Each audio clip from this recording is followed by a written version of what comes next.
catch up, right? All right, and I unpaused the recording, Chef. Do you want to talk a little bit about what we're going to do today? Yeah, absolutely. Well, introduce yourself first, because we always do that. All right, my name is Chef Chad Cherry. I'll be your host today and for many, many more cooking videos. The goal of our series is to always go into food, but go into some different lifestyle choices that you can make with your food that hopefully end up in better health results, and to also increase your food intuition. So whenever we talk about recipes, remember, it's not the recipe, right? The recipe is just the blueprint. It's more the technique, okay? So you don't have to focus on getting everything down specifically the way I did it. What you should instead focus on is learning the process and understanding the thought behind it, why we use certain technique with certain items. That said, today we are going to look at a healthy holiday meal. Now, Thanksgiving is the closest holiday, but I think with what we're doing, this can be for Christmas, it can be for New Year's. It gives a bunch of applications there, and we like that. And so I'm going to show you the ingredients, and I'm going to go over those right when we get started, and you can look briefly now at what we have, and more importantly, I challenge you to look and see what we don't have. I'm going to talk about it. I'm going to highlight it, but I want to see if y'all can pick up what's not there that you would expect to find on, most holiday tables. Yeah. And one of the things that I thought about when we were preparing for this and the classes that we were doing before, because we're doing this entire holiday series, is if you wanted to make a holiday feast, right? Mm-hmm. You could put all of these things together and have a healthier holiday feast. So last time we did Cornish hens. What did we do last class? The last class we did was party tizers. Yes. So we did turkey bacon wrapped dates. Oh my gosh. Oh, which was so amazing. Those turkey with the mozzarella inside. And then we did the mascarpone balls with the cranberry and walnut outer topping. Yes. And then we made them into little lollipops with the pretzel pops. Yes, those were amazing. And then we did jerk sliders. Jerk sliders, yes. Jerk chicken sliders. So if you wanted to put together an entire feast, you could do those as party tizers. And then the first video was Cornish hen.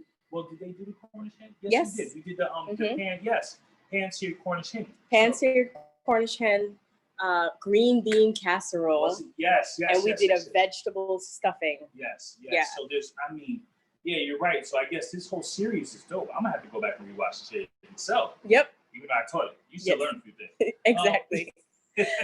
So if you missed any of those classes, the videos are available. I believe that they're available on the Broward Health site.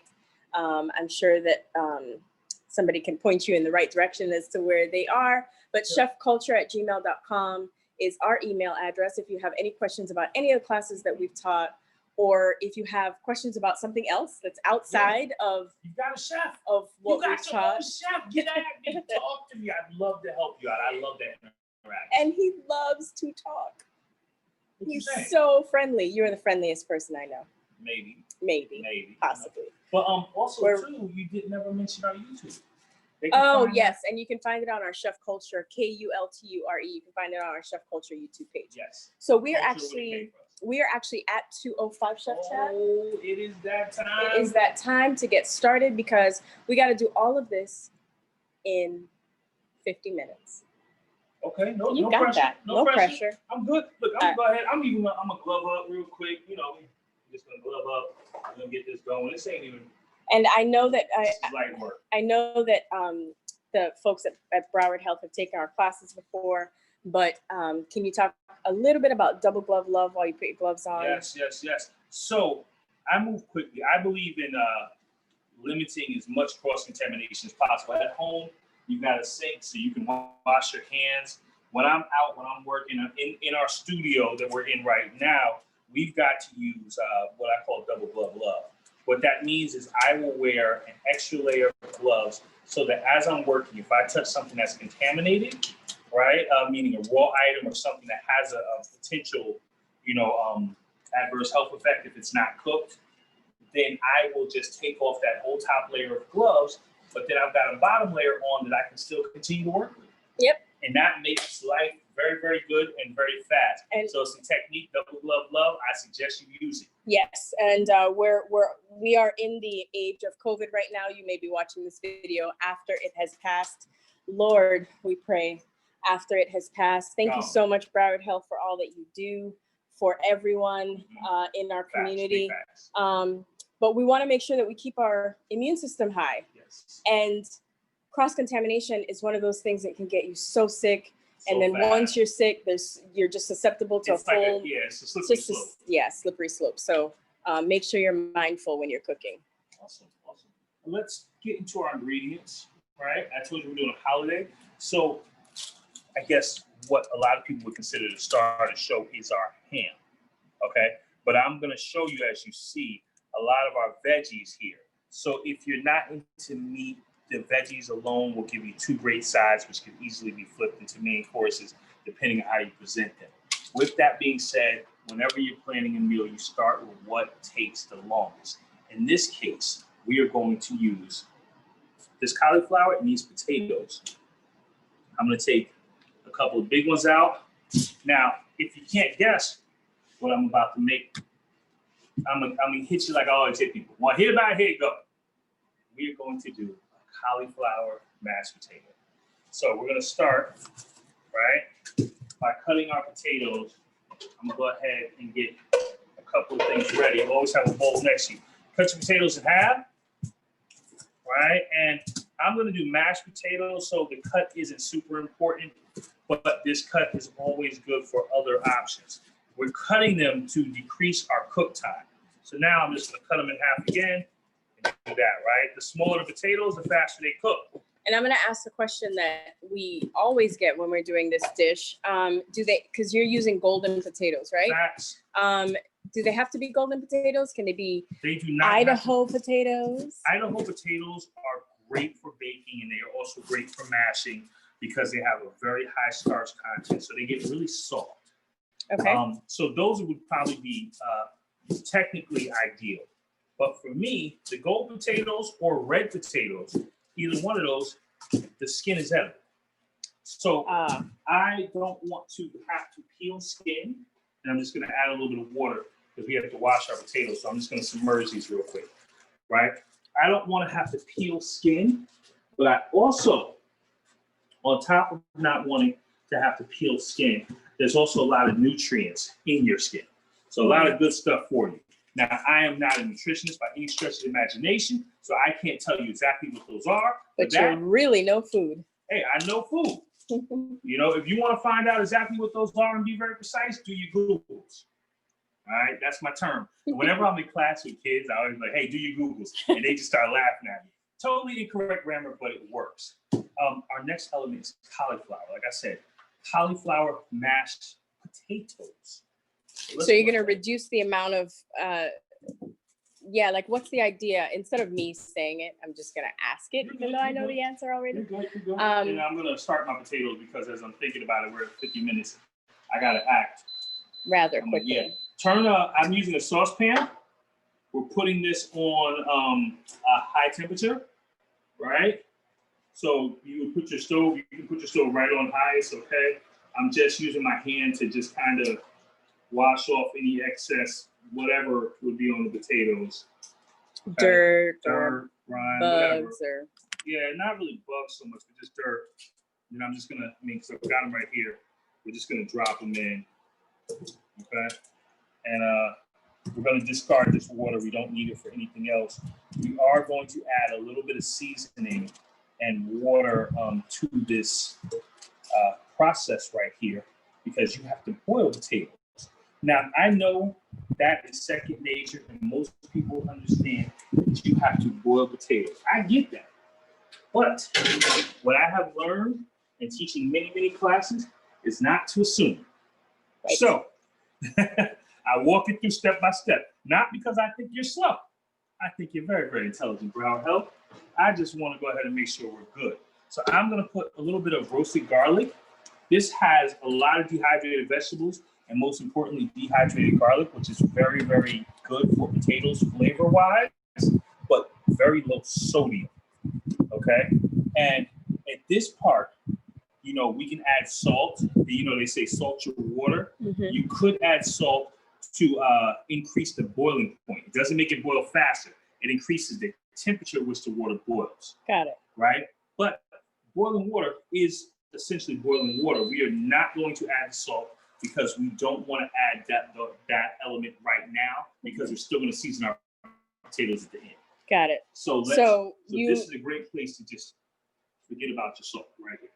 So you talked about things we're leaving out. That's going to be one of those things we're leaving out. Exactly. And if you do use it, you see I have kosher salt on the table, right? Which is less sodium per teaspoon than iodized salt because it's bigger granules, but it's just not necessary. Not necessary. Got it. The garlic and the herbs, and you can see them. So if you can get a shot of just what it looks like, because I just poured them in, right? They haven't rehydrated yet. So you see it. I'm showing you that because when I take this out, I'm going to show you how it looks when it rehydrates. It's look totally different. And all of those flavors will infuse into the potatoes. And that's what you're looking for. You're not necessarily looking for salt. Salt is a cop-out. It's cheap. So I'm off my salt horse. I'm going to go ahead. Soapbox, salt horse, you get it? Never mind. I'm going to go ahead and put a cover on this. We're not going to touch it. We're going to let it go. Potatoes take a little bit longer, but we'll still be able to do this in time. We're going to head back to this cauliflower. So I wanted to talk about cauliflower mash because I know you're going to explain like why cauliflower and how it brings everything together, but we're able to use less potatoes than we would have to because we're adding the cauliflower. Yes, and so technically what we're doing is we're going to cut down a lot of our carbs, right? We're using less potatoes. The cauliflower also does something magical. Magical? Magical cauliflower? Well, to me, yes. Okay. Right? And if you are plant-based, if you're into, you know, veganism, you know, cauliflower now is everything. This one thing we use forever. But the cauliflower allows you to get rid of two ingredients that are always found in mashed potatoes. I'm not going to spoil it. I told you earlier, look and see what's not there with the ingredients table. I'm going to let you figure it out, but we'll talk about it in the end. But yes, magical cauliflower. Magical cauliflower. And to get with that magical cauliflower, look what I'm doing over here. Okay. Go ahead. So I'm inserting the tip of my chef knife into the stem, right at the base of the cauliflower. Right at the base. Just insert. Just slowly, just make a circle. Just come right around, right? Pull your stem off. Now, for the most part, you've gotten rid of all of the green, all of the stem, all of the stalks. That part of the cauliflower is what we are not going to eat. And it's really easy to differentiate between what is edible on cauliflower and what you're not. Because these are green, that's white. So we can get rid of this. If you don't, remember, it's still a part of the plant. So you could cook this down and make a vegetable broth, or you could use it as a compost. Yeah. It's technically edible. Yes. It's just not traditionally what the part of the cauliflower we eat. And I know the same thing goes for broccoli. Broccoli leaves are amazing. People throw them away all the time, but they saute easier than cauliflower leaves because they're not as thick. But broccoli leaves are amazing especially if you like greens. If you like greens, and I'm just using my hands here. You can use a knife, but you really don't need it, right? Yeah. I'll put this off to the side. All right, we'll come back to this piece. You can use your hands and break it up. But like you were saying, Obey, that the broccoli greens are phenomenal. I mean, if you like, collards or mustard greens, right? Swiss chard. Yeah.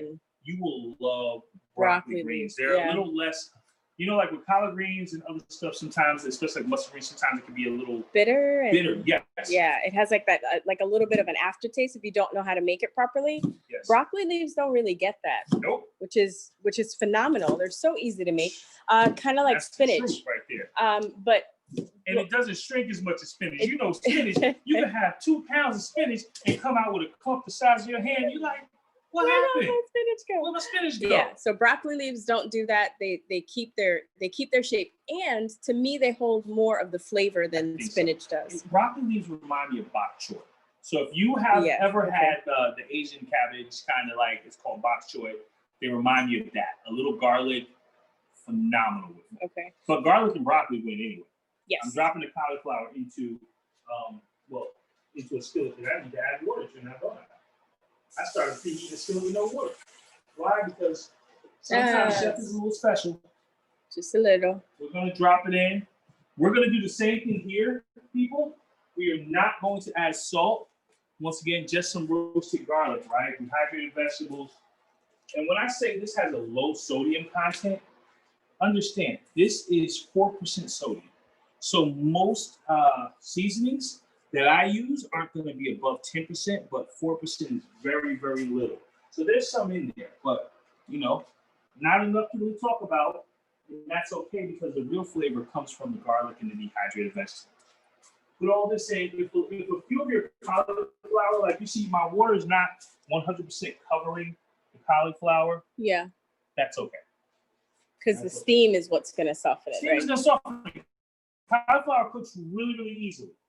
So we don't have to worry. We don't have to do as much. You can just kind of, I'll add a little bit more water just because why not? But you don't. But it doesn't have to go all the way up. Got it. Not a big deal.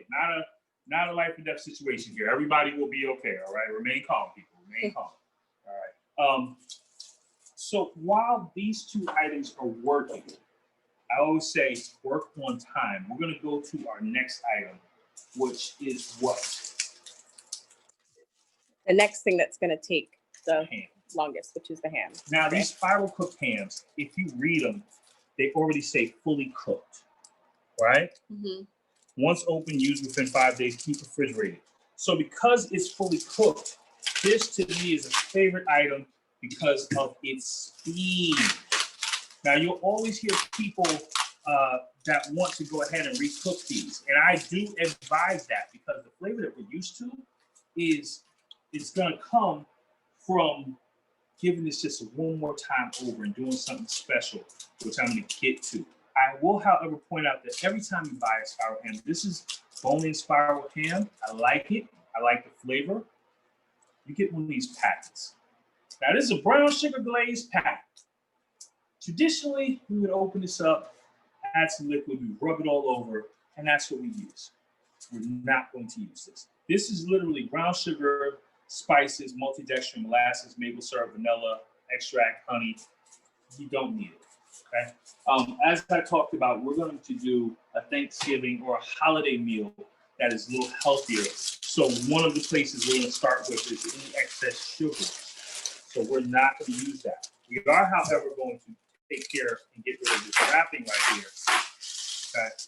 And I'm being polite. Normally, you just want to get into it. You want to rip it straight up. It's such a pretty package, though. It's like unwrapping something for Christmas. Well, that's part of the magic of it, right? You get this ham, you get to unwrap it. It looks amazing. You're like, wow, what are we doing? Okay, that looks, that's nice. You got to admit, that's a nice presentation right here. And I like it because it's keeping my cutting board pretty clean. So let's go ahead. Let's get into this bad boy. And let me show you the two things we're going to do. The two moves. Well, three moves. Because the first move was getting rid of your brown sugar. Okay, we're not using that. The second move is when you open this, there are going to be a lot of juices that have settled. So once again, don't just rip it, right? Take the time, peel it down, okay? Can y'all see the juices at the bottom of that bag? Yeah, we don't want that, okay? So peel it down, take your time. When you're close to the bottom, just go ahead and use your hands, right? You're already in there. Lift it off, put it aside, and let's discard this. Ah, so we're getting rid of the juice. Yeah, we don't want that juice. Okay. The ham still has enough juice in it. We'll stay with that. Now, is it because it has like the salts and stuff from, they sit it in? they definitely use a little bit of a brine here. Okay. Right? Ham is naturally salty, but there's definitely a salt brine. That's just traditionally how we've treated ham. Okay. So we don't want that. We don't need it. The salt is already there. And also, too, this is a big ham. This is my second move. We're not going to cook all this ham. Okay. There's actually no point, right? This holiday, because of COVID, and hopefully by the time some people watch this, it'll be after. we're just not going to do large family gatherings. We want to make sure everybody's safe. So what we'll do instead is we will cut off a good amount. For my family's 4, so about 4 of us, right? And you can judge with your family. Cut off a good amount. We're going to get it ready in the pan, and then we're going to push it in the oven. It'll be done pretty quick. It serves us, we're fine. Another reason why we're not going to cook all of this is because if we do, babe, what are we going to do if we cook this whole thing? We're going to eat the whole thing. Whole thing. Yeah. I will be eating ham sandwiches. I'm eating ham for breakfast. I'm eating ham for later on. And it's just the more you have. So it's one of those things where, like, no. Planning is key. So we talked in the last class about you see how easy it pulls. This is a bone-in ham, so you just come right on around the bone. Love it. Right around the bone. Not a big deal. Go ahead, baby. So one of the things that we've been talking about in all of these classes is having a plan. What's the saying? If you fail to plan, you plan to fail. Right. So around the holidays, one of the biggest tips that we can give is making sure that you have a plan, right? Yep. Be like, like the Cornish hen, right? The Cornish hen is an alternative to turkey. If you don't need a large turkey, don't make a large turkey. If you're not going to have, how much will this feed? If you're not going to have 20, 25 people over, you don't need to make this large ham, right? You can go ahead and separate some of it, wrap up the rest of it, add it to your meal plan idea. You can freeze some of it as you're about and have it later on. Right. I'm literally going to use the same packaging. I'm going to wrap it, and I'm going to take some plastic wrap, and I'm going to close it up tight. I'm going to put it right in the fridge. It'll be just fine. Okay. And then this is the amount of ham. This is the amount of ham that we're doing right now. And we will still have enough for it to be a meal, and we'll have enough for it to be a couple of sandwiches. Yes. But then we're going to go back to our regular way of eating, because we don't eat a whole lot of ham on a regular basis. No, this is definitely a holiday item. Yeah. So my family's from North Carolina, and I'm also going to change my gloves. So even though it's fully cooked, I still go ahead anytime I'm dealing with meat that I haven't cooked twice. We're just going to go ahead and change our gloves, right? And we're good to go. I'm also going to go ahead and switch out my cutting boards. But yes, babe, go ahead. I'm listening to you. Well, you were saying my family's from North Carolina. Yeah, my family's from North Carolina. We do not, right? There's not many things we don't eat. As I've grown, there's some things I've intentionally cut out. There's some things you won't. Not doing. But ham is just, it's a tradition around the holidays. And, a part of the holidays, and I'll make this argument with anybody that wants to talk about health and stuff. Health sometimes is about being happy. Yeah. And food is a great way to bring about joy. And food and family, that's why the holidays are so big. So sometimes having something that is traditional, ham is not the healthiest meat. Could we do chicken breast? Absolutely. But this brings me back to being at home. This reminds me of when I was growing up. It makes me happy, and I'm going to do less, and I'll trade that. Yep, we'll do less. We'll do differently. We won't add any salt or anything like that. So you're gonna show us how to do that, right, Chef? Right now. Awesome. We're gonna get into that right now. Just pulling up a thing. I have to let my potatoes continue to boil, but my cauliflower is boiling really fast. That quickly? Oh yeah, they're boiling. It's only a couple minutes. Nope, doesn't matter. So when you're cooking, there's something called carryover heat. These are already boiling, so it's going to continue to boil down very, very fast. And so I don't have to keep constant heat on it. I do want to show the difference. Don't push that one down. Oh, okay, you did already. No, this one's still up. All right, so if you notice I don't know if that can show on the Don't camera. Do that, by the way, my hands. I don't have regular fingertips. So there's that's hot. You can tell that your cauliflower is almost ready by the fact that it kind of changes texture a little bit. Oh, it's going to get so much softer. It's going to get 100% softer. And I'm going to go ahead. It's almost as if the florets kind of come together, like they flour a little bit. Yep. And I'm going to use my knife here because I'm going to get some more of that submerged because I'm taking it off of the heat. So Okay. water is where the heat is. So you're just cutting it just a little bit to just so that it can continue cooking, even though it's coming off the heat. So at home, you have 4 burners. In our studio, we got 2. So I have to pull this off. It's going to continue to cook, even though it's not in direct heat. And we've got to add this one on because we are going to talk about how we are going to get our ham to a very, very, very delicious state. All right. I've got 2 moves. This is the third thing I told you about, right? The first item that we talked about with our ham, the very, very first item was that we got rid of the brown sugar packing. The second item, and to make this a little bit better for you, is that we're not going to cook the whole thing. We're moderating what we're cooking, okay? And the third thing is we still need a glaze. We need something to pull this out. So I'm going to show you how to make a very, very quick one using these 3 ingredients. Pineapple chunks or crushed pineapple, whatever pineapple you can get, honey, and an orange. Okay? Nice.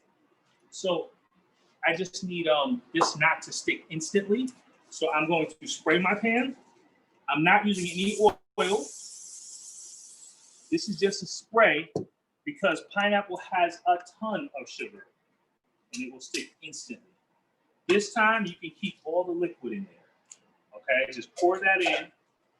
All right, I'm gonna leave this on the table in case you forget, but we shouldn't. And we're going to now take the honey. Watch, super complicated, y'all. I promise you, you got to pay attention. Watch closely. I'm using raw honey because I like it. But just, come on. Just a drizzle of honey. Yeah, we're going to end up using about 8 ounces. Okay? So it's a little more than a drizzle. 8 ounces is a cup. So we're using a good amount of honey. Actually, the 8-ounce portion is for the whole ham. So why don't we cut that? I'm sorry, I'm used to still making whole ham. So well, could we keep would the sauce hold? Absolutely. It was not going to spoil. Honey is a natural preservative. Oh, okay. So just by adding it into this and cooking it down, it's going to help keep all of this right. But I'll still cut it because I want my people to use a little bit less. All right. So turn this to like a 4 or 5. And literally, we're just going to let it cook. I did not put enough honey in here. You see how it's still really water? Yeah, because I'm used to using exact measurements. I'm going to add more because I'm used to using a whole can to a whole cup. So it doesn't. Yeah. But we can save the rest for the rest of our ham. Oh my gosh, can you? Yes, you can. You will be happy that you That did. way I don't have to ask you to remake it for me. That's true. That's true. I'll just be able to. You like me in the kitchen though. I do. I really, really do. I'm so not mad at that, Joe. I'm not measuring. This is me. I'm a chef. I'm eyeballing, but I'm telling you, 1 can to about 8 ounces of honey, and it'll do a whole large ham. Whole large. Now, do you want to start talking to them while I start getting my other thing ready? Do you want to start talking to them about why we chose the honey? Yeah. Specifically, why we got rid of the brown sugar and we went with the honey. Yeah. So you could absolutely use brown sugar here. You could use brown sugar. You could add butter. And these are, again, going back to the beginning of what Chef Chad said, the things that, notice the things that we cut out, right? So we're cutting out brown sugar. We're definitely cutting out white sugar. We're cutting out the butter because that's what that's what a chef would normally use to make the glaze. Don't juggle. Resist the urge. Thank you very much. No fun. I tell you, no fun. Every time, no fun. So yes, but you're right. We're cutting out. We're going to cut out some of those sugars. Right. But we still that flavor, that honey ham, though, boy. Yeah, that honey ham, that flavor is something that we want. So you have to find something that you're able to use that will be a good substitute. So honey is a great substitute. It is one of those like go-tos. That's why people add tea to their honey to their honey to their tea. If you're a diabetic, obviously you want to stay away from the sugars and anything on that glycemic index. You can do a little bit of honey, nothing in excess. Never. Everything in moderation. Yep. But there's also monk fruit sugar.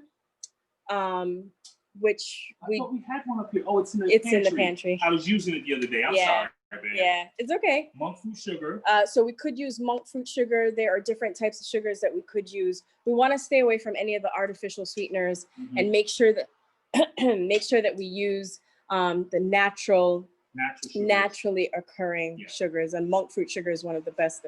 I'm a type 2 diabetic. I think I've said that in another class, so I'm always aware of sugars.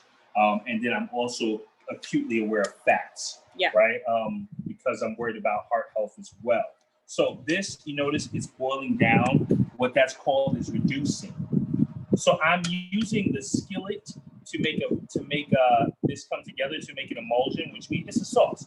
We're gonna let the honey and the pineapple juice come together, but I'm also using the heat to reduce this so that it's thicker. So I can just pour it on. When you put it in the oven, it's gonna cook in and further reduce. However, we have one other magical ingredient, and this is just an orange, right? Just a good old orange, cut it in half, okay? And we're gonna go ahead and we're gonna just squeeze. Okay, there's some seeds in there, that's fine. If you wanna get rid of the seeds, you cup your hand and you just catch them. I don't care. My family can pick around the seeds. Totally We're not can. that bougie. We're okay, we got this. You're totally fine. But you can't catch it, right? So I can use any kind of the little oranges that I. The mandarins, you just eat them. Okay. The navel, bigger ones are nicer. And don't worry if some of the pulp gets in there, that's for flavor. So if you're asking me why orange, right? I am asking you why orange, even though I can imagine it and in my head it tastes amazing. What we want to do is the citrus, right? The orange citrus is just going to give it a little hint of something that you're not going to get. I want to get one more orange in there. It gives it something that you just cannot get, okay? Any other way. Like I don't even know how else to describe it, but as a chef, I'm always looking for flavors that complement, that build. So this orange is that flavor for this ham. And orange and citrus are great on porks anyway. And the reason why I didn't put this into the sauce with the pineapple. I was just going to ask you that. How come you're not cooking it with the pineapple? Because I don't want it to get lost. Okay. I don't want it to get I want there to be a hint of flavor on here, but I don't want it to get lost. Okay? Got it. Okay. And what happens too easily is it gets, because it's such a delicate flavor in that way, it gets lost very, very quickly. I just don't want that. Okay. So that's just me being me. And I'm going to do another switch. I put these back on. We're playing rotate right now between potatoes and cauliflower. So we're good on time. I'm going to stir this and then I'm going to add another glove. All we want to do here, and once again, back to that, you don't want the flavors to get lost. Let it chill. As you bake it, they'll intensify. And then coming back here, all we want to do is you just want to cook off some of the water, some of the liquid. We just need this to get just a little bit thicker. So this is where patience is important, okay? By cooking it in here as well, you're also going to soften up these pineapple chunks because ideally we want them to kind of break up. I don't want a big chunk of pineapple. I kind of want these to break up just a little bit in as they bake with the ham, and I just want something very, very flavorful. So are crushed pineapples better than the chunks? I know you said we can use either one. Okay. Maybe it's a little easier, but I still kind of like this. I like the chunks just because for presentation purposes, I love being able to actually see the pineapple. Yes, and sometimes you lose that with the crush. Yeah, you lose it with the crush, and sometimes the crush gets a little stringy. Yes. Which I don't. Because I low key, I feel like that crushed pineapple isn't the best part of the pineapple. So go ahead and give me the chunks. I know I'm getting pineapple, and then I can work through the rest. All we're doing is we're having a little bit of patience here. We're gonna cook this down. This goes in the oven. Because it's fully cooked and we're not doing a whole ham, this bad boy only needs 15 minutes. Now tell me that doesn't make you happy. That makes me very, very, very, very happy. I'm good. Yes. Because I don't want to be cooking all day. I don't like that. I'm gonna put on some more gloves and we're gonna get to our last side before we have to make our actual cauliflower mash. Good, because you have about 20 minutes left. Oh, that's plenty of time. Plenty of time. I do this in my sleep. Actually, you do.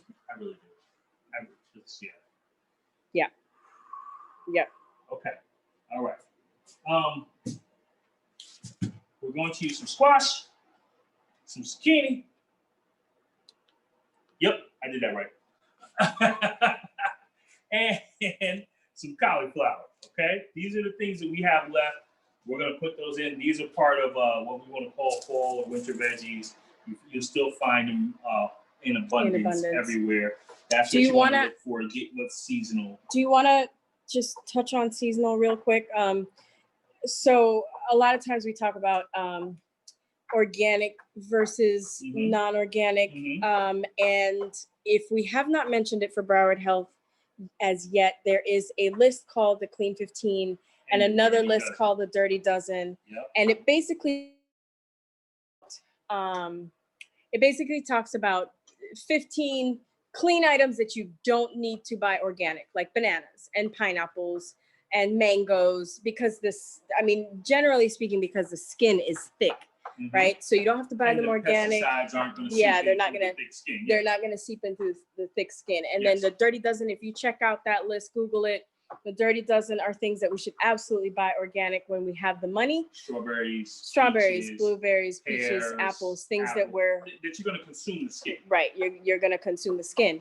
One of the things that we talk about is making sure that you eat by season, right? So you get the most nutrient dense vegetables. And also, what I like, the most affordable. Yeah. The most affordable, the most nutrient dense vegetables are what we want. So fall vegetables, butternut squash, different types of squash, acorn squash, spaghetti squash, zucchini, cauliflower, those kinds of things. So around the holidays, pumpkins. Oh my goodness, pumpkins. But then you have things like Brussels, right? Brussels sprouts. Look, a bee came to say hello. It's looking for its honey. Well, your honey is somewhere else. You're going to have to go because it's here, but I can't help you. Okay? All right, let's look at these pineapples. So they're almost, it's just, all I'm doing is I was just crushing them up a little bit to just. Yeah, so it's still the chunk, but. Yeah, and look. So it's cooking down. It's going to reduce some more. You have a choice. I'm going to let this go for a few more minutes. And the bee really did come for the honey. It really did come for the honey. Really legit. Hey, all right. Hang out with us, man. When nature comes, they can hang out. Just can't eat. You can't share.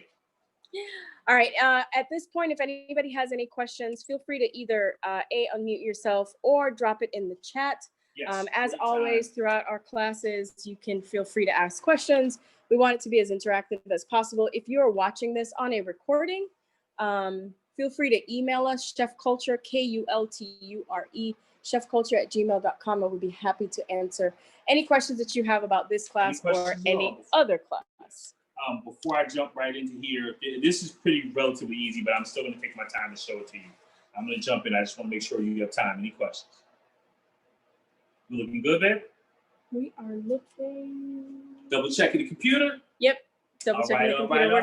We're good. Let's keep going. I know I said I was going to jump in, but I've got a powder my face real quick. One day, I'm going to make enough money that I got someone I can be over there talking about makeup, and they're going to come through and just hit my face with the thing. Not today, though. All right. Because you're so pretty. You don't need that. You're so pretty. So good. All right. We have to discard the top and the bottom, right? Cut your butts off. That's a favorite saying of mine. So we batch when we're cooking. Batching means do repetitive motions. So we're going to cut the tops and the bottoms off of all three at the same time because we do repetitive motions all at the same time. Now, once again, these can be used in compost, discarded, or used to make a veggie broth. All right. Take your veggies. I like cutting them in half. That's just my thing. I like the presentation that it gives. Okay. Cut them in half. Lay them out, right? Everything is prepped and ready for us. Now with the halves, we are going to cut them on a bias. So I'm going to show you, then I'm going to explain a little bit better what a bias is, okay? So if you notice, we get these long, thin cuts, right? Beautiful cuts. That's a bias because my knife is actually cutting at an angle. It's on a little slant. So you want to cut on a bias. Remember that term. That's a good term. You don't want to cut straight down. I mean, the pretty rounds are cute, but they're not the same thing, right? So you want to cut them on a bias. So let's cut on the bias. Okay, let's cut them. Go ahead. Okay, drop those in, cut each one of them. All right. Squash and zucchini just happens to be amazing. This is really, really good. I use these vegetables for so many different dishes, but one of my favorite ways is how we're about to prepare this right now. You'll see this over and over again. I mean, many cooking shows, chefs throughout the years. This is it's just a fan favorite. Look, hold up. We're getting thicker. Yeah. We're getting thicker. It's still pretty liquidy. It looks liquidy, but that's also because it's so hot. So I want to show you. At this point, you're really smelling the honey, okay? It looks liquidy because it is so hot. However, it is not liquidy. So at this point, let's go ahead and let's pour this right on top, okay? Spread it out, okay? You don't have to think about this too much because guess what's going to happen? Your oven is going to do a lot of that work, okay? Put this right here, we don't need it. Spread that out, let this get back to work. All right, and come back to our veggies. This is going to get put right into the oven, not even covered. You can do about 350. So if you would, do the honors for me. All right, 350 to 400, depending on how fast you want to get it done. Okay, that's your thing. Let's go back to our squash and zucchini. Let's get these cut. I love these large, beautiful cuts. So this is the bias. Look at that. That's pretty. That's just, keep in mind, this is going to shrink down a little when you start to cook it. Okay? Once again. So on your bias, you're cutting on a slant, right? You see the slant? The longer the slant, the longer the bias. The shorter the slant, the shorter. So you can do shorter. You don't have to have them so deep. You can have a shorter bias and have them a little smaller. And I'm just going to show you a quick comparison. So look at how long and slender that is. Look at how fat that is, right? So different bias. Same squash, right?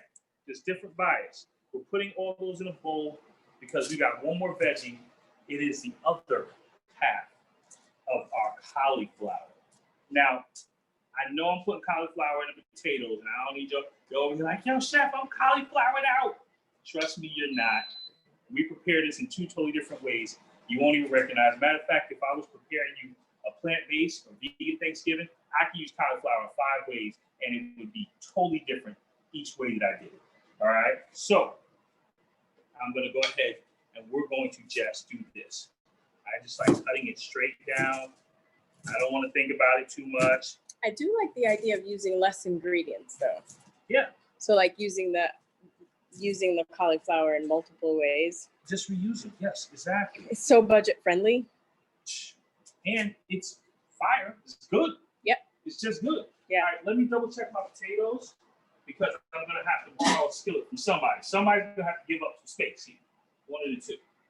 Oh, those potatoes they're good. They're good. All right, so I'll pull the potatoes off. Right? I'm going to go ahead, put this skillet. So the same skillet I did. Why? This flavor is going to be amazing. Right there. Back on. We're going to let that get hot. So somebody in one of our classes, I think the class yesterday, we teach a class for FAU students, about 50 students, all at one time. And they actually cook along with us, but a lot of times, but it's a 2-hour class and we need every bit of the 2 hours to be able to manage everybody. But yeah, but one of them said that their kitchen was like a disaster zone. Yes. And exact words. Yes, exact words, disaster zone. So I wanted you to just, while you're working, talk about your use of like the same pot or skillet so that you're not ending up having to use like 1,000 different dishes. And The key term is wash as you go, clean as you go. But realize we're building flavors. So the honey and stuff and the little bit of pineapple stuff, that's a flavor. Why not use it to see how it goes? I'm gonna add a little bit more spray so that my cauliflower doesn't stick. I preheated my skillet. You hear that little sizzle?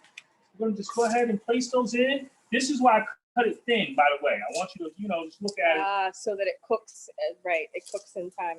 Look at, it cooks down faster. The presentation on it's gonna be a little bit nicer. It's just, you think about those things on a chef end. It's just something I've been known to do. So we're gonna go ahead. Now the rest of this, we're just gonna drop in here, okay? And I'm cooking on high heat. Cauliflower needs that. And I'm gonna hit it with just a little bit of seasoning. This is how we season it. I'm gonna go back to exactly how you keep your kitchen clean. Always season from high, never low. And we're gonna sweep, okay? So now, why I said I would go back to how you keep your kitchen clean is because that is not it. That's the one move that I show people that messes up your kitchen more than anything else, because you end up with seasoning in all kinds of places. But your seasoning will be even though. Your seasoning's gonna be You're not gonna get pockets of saltiness. Yes, and that's what we need to stay away from, man. It's gonna be even, it's gonna be flavor. I'm gonna add some of my adobo, which is my custom blend. The wife and I have been making blends because people are always asking us, what do you season with, chef? And so we make custom blends, and I'm using a pinch. The reason for the pinch is it's way less seasoning than, you read a recipe, they're like, oh, put a tablespoon of this in there. No, teaspoon of that. No, that's a lot. Yeah. Right? We can use way less and it can still taste good. Let that work. With your kitchen, right? You start out with what we call mise en place. So every time we start a video, we've got all of our ingredients set up. We have our utensils, we got our cutting boards, everything is there. So there's a plan. My wife talks about cooking with a plan a lot. You start with a plan. Now, as you work meat, but you're also in your kitchen, you also should be washing as you go. While my potatoes are boiling and now my cauliflower is boiling, I should have had the foresight to go ahead and say, oh, hey, I'm gonna go ahead and just wash a dish or two. Whatever I use first, whatever finishes first, we wash it and we get going. All right, so that's something you want to think of. And that helps you without having all that work to do at the end of it. Now, if you notice, I, A, have not added these in, and B, have not stirred this at all. There has been no movement on this, right? The reason is simple. I want to char this. I want that level of flavor that have you like, ooh, and you only get that from that char, that sear. So what I'm going to do is, which people always think they get from over seasoning. Yep. But it's the technique that gets the flavor that you're looking for, that restaurant quality flavor. In the beginning, right? Look at this. Look at that beautiful sear. Look at that. That's beautiful. So what I want to do now is I want to take the time to once again give this just a little more spray, a little nonstick, right? Let's flip these. Let's give our other side, okay? While this is finishing, and I know you're looking at the time wondering, is chef going to do it? Can he do it? Is he real? Yes, he will do it.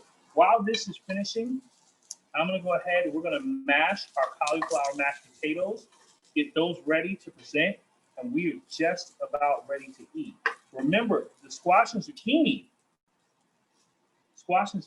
don't take a lot to cook. No butter. You actually want oil. the cook time on these to be a little higher.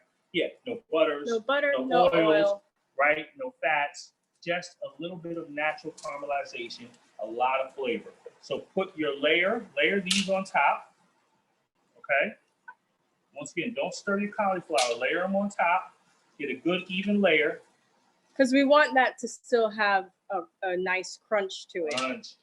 I don't like soggy squash and zucchini. And you don't want to cook out all your nutrients. Right, it makes me very unhappy.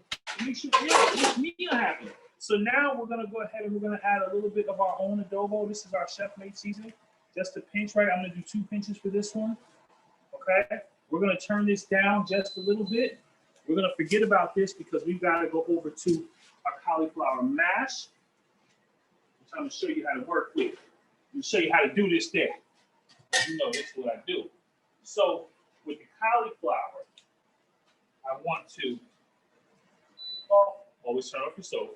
I'm gonna get rid of all the liquid. Okay? So pour it out, let it drain.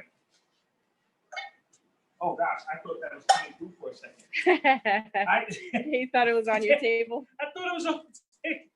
Ah man, okay. With the potatoes, I'm gonna get rid of most of the liquid. Most of the liquid cooked off. We're going to leave some. The reason why is the starchy water will help the potatoes actually come together. We are going to now combine the two. Okay, let's move that out the way here. Out the way. Okay, you got a little fire to you. You okay? You can do it though. Don't you burn my cutting board today. Combine the two. Remember, we had already added in the roasted garlic, which you can now see the chunks. Remember, I told them I would see that. Look at those chunks. They're everywhere, right? Chunks. That's from the roasted garlic coming back. I'm going to add in some of this adobo. Right? Just really, once again, I'm doing 3 pinches this time. You need a little bit more for this. Okay? And I'm measuring pinches. 2 pinches, 3 pinches. I'm like grandma. And we are going to mash this. Now, I know people that you're like, Chef, where's the butter? Where's the cream? Where is the cream? Where's the milk? Where's the Parmesan? Where's anything? You don't need it. Remember I said that cauliflower was magical? So I'll give this a stir real quick, y'all. Give this a quick stir. You're gonna see how beautiful that is in a second. Give this a light stir. Light stir. Then we're gonna leave it. Smells amazing. Oh my gosh, looks amazing. The cauliflower, because it has such a high liquid content, and because of how nice it is, takes away your need for the extras, okay? For the cream, butters, for the other stuff, right? We can actually just have a beautiful. It's amazing how smooth it is. Look at that. Yeah, just beautifully smooth. So the cauliflower is what causes it to get that texture, that kind of smooth texture. Quickly, too. Quickly. So it's the texture's a little different than regular mashed potatoes, but if you want to really, really get your people in the zone, go ahead and, just run these through a blender real quick. But look at that, so they get like whipped. So they get whipped. But here's the thing, the most important thing. You don't need the cream. Cream, you don't need it. So let's take some of that out. You see how easy that scoops? All right, we're gonna put a little bit here. I like to serve family style. So when I'm plating a lot, I like to do stuff like this. Because we sit around the dinner table and share food out instead of doing plate by plate. Instead of doing plate by plate, we'll share it out. So much better for kids and just families in general. Not even families that have kids, but just in general. Sit around the table with food, with good food, and share a conversation. Would you mind going and grabbing Absolutely. Absolutely. I always like to show the finished plate, y'all. And we'll pause here for questions too, Chef, while I go get the ham out of the oven. I'm paying attention for questions. I know we're running right up on time. You've got 6 minutes. How much? 6. Wow. That boy's good. That boy good. All right, so I'm gonna run in to get the ham out the oven. Yes. If you have questions, I'm not monitoring the chat, but you can unmute yourself and ask any questions that you have. And I am going to the oven. Gotta get this in here, make this picture look right, make this plate look right. We're gonna go, we sit down as a family and we eat together. That's something that's mandatory in my house. And everybody helps out, right? The kids help out, my son, he sets the table. My daughter gets all the beverages and everything else. And me, I do the cooking and I get to eat, and then they help with the cleaning later on because I believe in that. That's important. Okay? So we're just waiting. I'm just playing with it.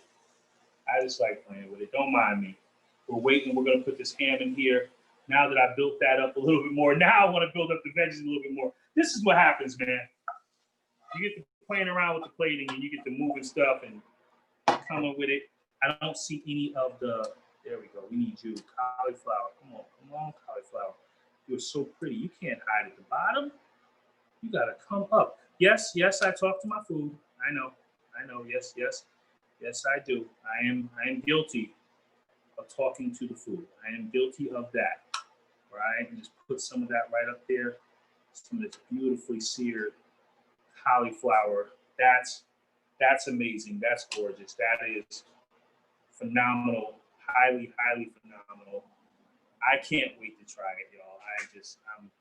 I'm excited. I know I might be rambling a little bit. Like I said, I talk to my food. I think it makes it better. Now, once again, you can cook your ham till it's really, really dark. It's just up to you. We just wanted those flavors to get into there. So I'm just gonna take a couple pieces right off the top. I'm just gonna curl that right across right here. Curl that right across, just Wow, that's right, pretty. right across, right,